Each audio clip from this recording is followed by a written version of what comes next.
Oh, we were at Arlington National Cemetery at the time, and then we just came over here for a little something, and we looked at our phones. It said the Pope was announced, and the bells started tolling as they are now, and it was just a very moving moment.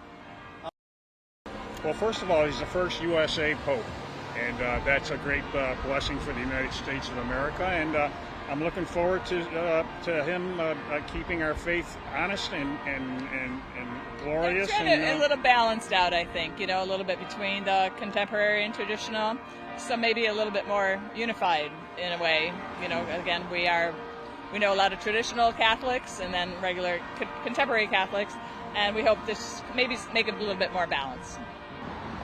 It's incredible just to think about it. I mean, I think nobody really expected it to be an American, and so it's just really, really beautiful that this country, which hasn't been around for that long, historically speaking, has already brought about a pope in just such a short time. And so it's just so much joy. I think obviously he has to respond to certain things that happened in the last few decades, the abuse scandals, finances and all these things, but I also think it's just very beautiful to have him who is from the US but who also has this background from Latin America, that he really is capable of bringing the Catholic faith, bringing the joy of the gospel to the entire world, which is ultimately the task of the Pope most of all, is to really announce Jesus around the world.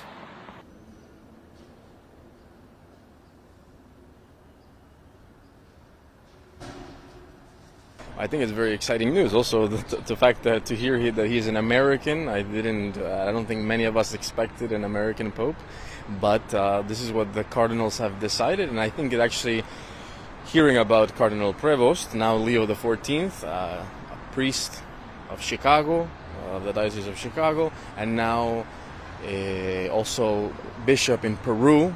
You have a mix of both worlds. Latin America is a people that possibly will be able to relate very well, not only in English, but in Spanish, and now to the whole world in the Catholic Church. So that'll be your quote. So sorry, I'm in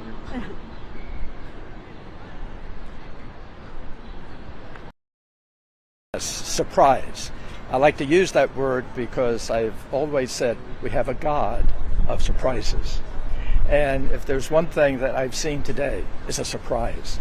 And in many ways. Because first of all, the surprise was that it's so short. I mean, 24 hours of voting, just a few times, and we have a pope.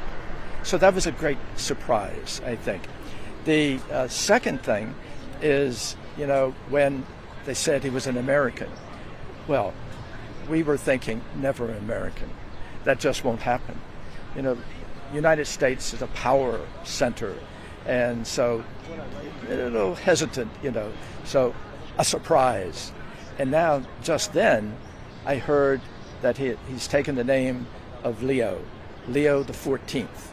And, that too, I think, he is going back, several popes who had the name of Leo.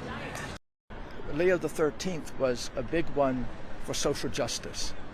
And so by picking the name Leo, and I'm only second guessing now, but probably that had something to do with his picking of that name. I'm sure there are other things that would have gone into that. But the God of surprises, wow.